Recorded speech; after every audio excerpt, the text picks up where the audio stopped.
ушундуу эл аралык маселе экендиги талашсыз. Эртеңки күндүн ийгилиги бүгүнкү күндүн аракетинен дегендей, жаратылышка болгон бүгүнкү биздин мамилебиздин эртеңки келечегибиз анык болот. Андыктан экология маселелери боюнча биздин ушундай ири аянтчадагы пикир алмашуубуз келечектеги дени сак чөйрөнү түзүүгө, саламаттуу улуттардын калыптанышына түздөн-түз таасир берери шексиз. Ушундай барган сайын автоматташкан доордо экономикалык кубаттуулук үчүн кубалашкан мезгилде жашап жатканыбыз менен биз адамзат табигатка ар дайым көз каранды болорубузду эстен чыгарбаганыбыз зарыл деген ойдо ушундай эл аралык конференция уюштуруп жатат. Себеби жаратылыштын чек арасы, улутту, салт санаасы, тили жана жеке кызыкчылыктары жок экологиялык маселелер жалпыбыздын көйгөйүбүз болуп саналат. Аны ушундай чоң масштабтагы аракеттер гана чечет. Албетте, мындай аракеттерде мамлекеттик бийликтин бир бутак болгон сот бийлиги да четте калбашы керек. Бирок экология байланышкан талаш тартыш маселелерди сотко чейин жөнгө салуу зарыл деп ойлойм. Анткени жылдап соттошуу экологияга терс таасирин тийгизип келүүдө. Андыктан сотто ири өлчөмдөгү жана татаал иштер тез жана ыкчам каралышы керек. Экологиялык адилеттүүлүктүн маңызы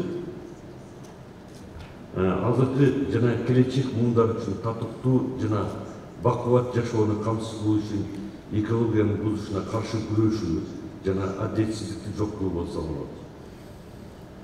Мындай маселелерде судьялар жогорку профессионалдуулукту, принципиалдуулукту жана адилеттүүлүктү көрсөтүшү зарыл. Мына ушул багытта бүгүн боло турган экологиялык сот адилеттүүлүгү боюнча эл аралык конференция жемиштүү болот деген ойдомун. Экологиялык иштер боюнча соттук практика менен алмашуу, көйгөйлүү маселелерди талкуулоо, мыйзамдарды туура колдонуу, соттор тарабынан экологиялык доордогу кароодогу катарсыздыктар жана жетишкендиктер эске алчу зарыл маселелер конференциянын жүрүшүндө көз жаздığında калбашына тилектешмин. Баардыгыңыздарга натыйжалуу кызматташууну каалайм.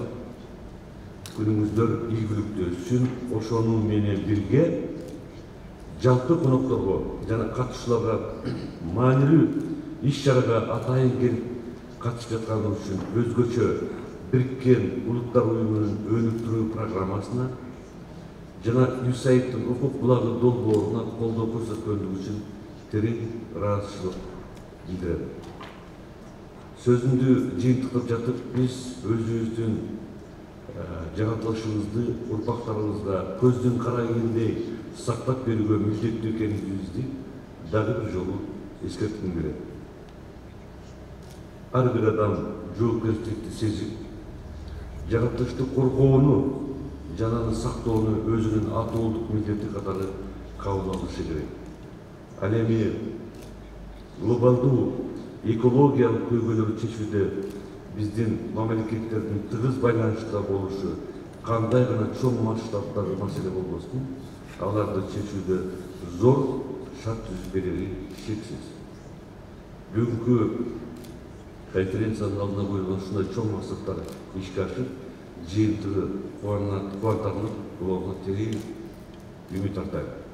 Дагы бир жолу баарыңыздарга ийгиликтерди каалоо менен бирге көңүл бурганыңыздарга чоң рахмат айтам.